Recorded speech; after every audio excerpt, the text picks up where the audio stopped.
할렐루야. 사랑하는 대강의 가족 여러분, 오늘 하루도 하나님의 말씀과 동행하는 삶이 되길 소망합니다. 오늘 함께 나눌 하나님의 말씀은 마태복음 21장 12절에서 17절 말씀입니다. 예수께서 성전에 들어가사 성전 안에서 매매하는 모든 사람들을 내쫓으시며 돈 바꾸는 사람들의 상과 비둘기 파는 사람들의 의자를 둘러엎으시고 그들에게 이르시되 기록된 바 내 집은 기도하는 집이라 일컬음을 받으리라 하였거늘 너희는 강도의 소굴을 만드는도다 하시니라.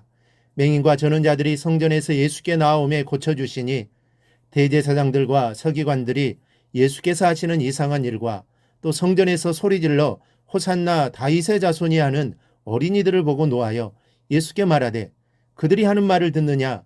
예수께서 이르시되 그렇다. 어린아기와 젖먹이들의 입에서 나오는 찬미를 온전하게 하셨나이다 함을 너희가 읽어본 일이 없느냐 하시고 그들을 떠나 성 밖으로 베다니에 가서 거기서 유하시니라. 아멘. 잘났고 성공한 사람이라도 사람의 본분을 다하지 못하면 사람이 아니라고 합니다. 그래서 성공도 중요하고 많이 배우는 것도 중요하지만 사람에게는 사람으로서 해야 할 도리를 해야 합니다. 그것이 인간됨의 조건입니다. 교회도 그렇습니다. 교회가 성장해서 수천 수만 명이 모이는 교회가 되었다 해도 교회의 본 모습을 잃어버렸다면 그 교회는 사람은 많이 모이는 교회일지는 모르지만 주님은 계시지 않는 교회입니다. 교회는 교회의 본질을 잃어버려서는 안 되며 교회의 본질을 세상에 드러내야 합니다. 예루살렘으로 입성하신 주님께서 제일 먼저 찾아오신 곳이 성전입니다. 이 본문에 나오는 이 성전은 헤롯 성전입니다. 헤롯이 성전을 지은 중요한 이유는 헤롯 유대인들의 환심을 사서 자신의 정치적 통치 기반을 단단하게 구축하기 위함이었습니다.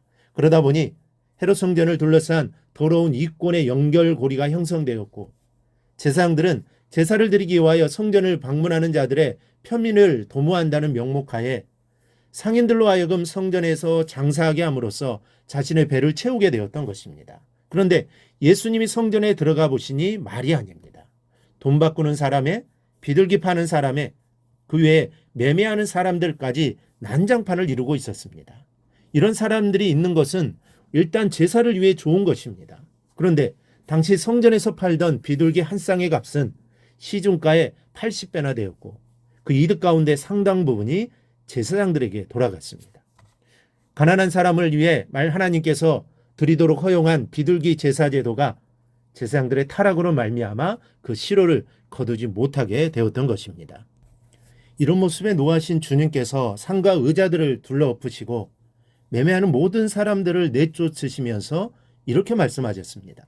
내 집은 기도하는 집이라 일컬음을 받으리라 하였거늘 너희는 강도의 소굴을 만드는도다. 교회는 기도하는 집이며 그것이 교회의 본 모습입니다. 그것이 첫째가 되어야 합니다. 교회에서 하는 일이 많습니다. 봉사하기 위해 모이기도 하고 부서별 모임을 갖기 위해 나오기도 하며 이런저런 행사가 있어 참석하기도 합니다. 그러나 교회는 기도하는 것이 우선이 되어야 합니다. 기도 않고 모이는 모임은 의미가 없고 기도 없이 하는 봉사는 열매가 없기 때문입니다. 그러므로 교회에서는 기도하는 모습이 제일 많이 보여야 합니다. 그것이 살아있는 교회의 모습입니다. 집에서 기도할 수도 있지만 일부러 기도하기 위해 교회로 나오는 발걸음들이 있어야 합니다. 일하다가도 등하굣길이나 출퇴근길에도 밤잠이 오지 않아 뒤척일 때에도 하나님께서 부르시면 언제든지 나와 기도할 수 있는 곳이 교회가 되어야 합니다. 여러분, 교회를 기도하는 집으로 만드십시오. 서로 기도하기 위해 약속을 잡고 함께 기도하기를 힘쓰십시오. 거기에 은혜와 축복이 있습니다. 우리는 종종 기도원에서 기도할 때만 응답이 확실하고 빠르다고 생각하는데 이런 환상에서 벗어나야 합니다. 교회보다 기도하기에 더 적합한 장소는 없습니다. 교회는 집에서 가까우니 자주 가서 기도할 수도 있고 어려운 문제들을 목회자와 상담할 수 있으니 기도하기에 참으로 적절한 곳입니다. 사무엘이 어릴 때에 자기를 부르시는 여호와의 음성을 어디에서 들었습니까? 기도원이나 깊은 산 중의 어떤 동굴입니까? 아닙니다. 여호와의 전 앞 곧 성전에서 그런 여호와의 음성을 듣고 하나님의 계획을 깨달아 알게 되었습니다. 여러분, 무슨 문제가 있거든 지체하지 말고 교회로 나와 기도하십시오.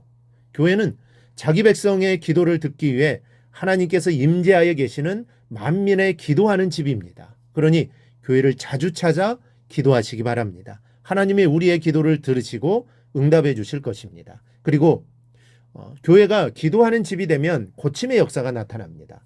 오늘 본문을 보십시오. 장사하던 이들이 내몰리고 성전의 본 모습을 되찾았더니 그곳에서 소경의 눈을 뜨고 저는 자들이 걷는 역사가 나타났습니다. 그렇습니다. 하나님의 역사는 이렇게 교회가 교회의 본 모습을 되찾을 때 나타납니다. 그리고 그 중심에는 예수님이 계셨습니다. 즉 예수님은 우리가 안고 있는 모든 문제들의 해답이 되십니다. 예수님은 내가 곧 길이라고 하셨습니다. 이 말씀 속에는 내가 곧 너희가 만나는 모든 문제들의 해답이라는 의미도 함축되어 있습니다. 사람들은 여러 가지 이유들로 인해 절망하게 됩니다. 사람의 힘으로 해결이 불가능하고 판단되기에 절망하는 것입니다. 하지만 어떤 문제든지 예수님에게로 가지고 오면 해답을 찾게 됩니다. 오늘도 우리 가운데서 인간의 힘으로는 어찌하지 못하는 문제로 고통당하는 사람들이 있습니다.